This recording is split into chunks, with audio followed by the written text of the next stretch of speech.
The RSPCA is nearly 200 years old, and they've been given the amazing opportunity to have a garden at the Chelsea Flower Show. The RSPCA garden is a stylish sanctuary for wildlife and people, celebrating how we can share our spaces with animals which enrich our lives. The RSPCA is celebrating its 200th anniversary, so this is a real privilege to be able to have something as special as this coming to Stapley, and it feels really apt to be linking people and gardens and wildlife together in the 200th year of the RSPCA. We want to leave a legacy. We're not just thinking about the last 200 years or even indeed the present. We're thinking very much about the future as well. So what will happen to the garden when it's finished? Well, you're right about the legacy. Our wildlife is at such great risk, as we're all aware, so it's great to see that the garden will be relocated to the RSPCA Rescue Centre at Stapley Grange in Cheshire and become a facility that the RSPCA can use to continue their great outreach work to the wider community, where hopefully people can learn to engage with and not be disconnected from nature. Stapley on its own has about 6,000 wildlife casualties through its hospital every year, and on the whole RSPCA has about 100,000 animals each year. So we get badgers, foxes, otters, and bird species, garden birds, right down to the tiniest bat that comes through our wildlife centre, and the team here are so skilled at looking after them and rehabilitating them and getting them back into the wild. It's an absolute privilege and an immense honour to be representing the RSPCA and working with the RSPCA. All of my life I've been keen on wildlife and a supporter of wildlife and of rescuing pets as well, so it's a real privilege to be able to create this garden. So we're going to create a really good habitat for wildlife to come into and use this space.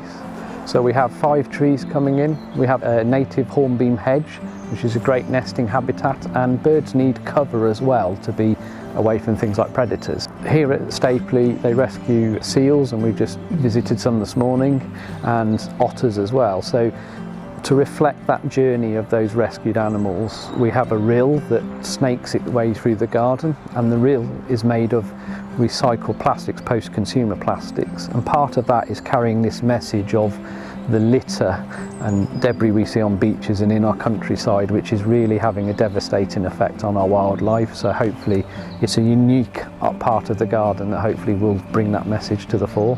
Litter can cause a major issue with animals, from getting their heads caught in pots and cartons and pieces of plastic, and these are things that we can all do something about, because these things, these plastic bags, these plastic loops, can do serious harm to wildlife. So a lot of the casualties that we do get here are caused by this kind of litter.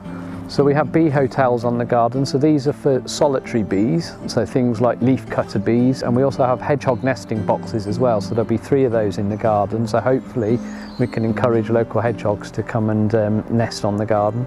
Having the Chelsea garden here will be a huge boost to our education work that we can do. We're really proud to be entrusted to look after the legacy of the garden. It's going to bring more community groups in, more people interested in gardening, and importantly interested in wildlife. We have species that have moved back naturally into this area next to the garden. So we have badgers, we have foxes that are already using the area next to the garden.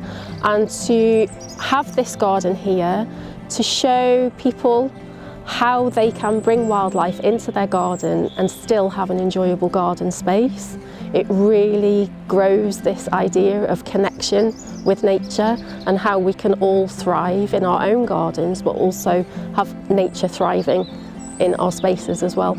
Being at Chelsea and that international and national audience will really raise awareness of the RSPCA. Hopefully it will help generate extra funds so they continue that great, fantastic work that they do as well.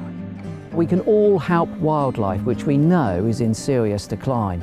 Even small acts like putting up a bird box, a hedgehog hotel, or doing a litter pick can make a huge difference. UK wildlife is under threat, but we all have the power to change that and to ensure that animals and nature and our own well-being thrives into the future.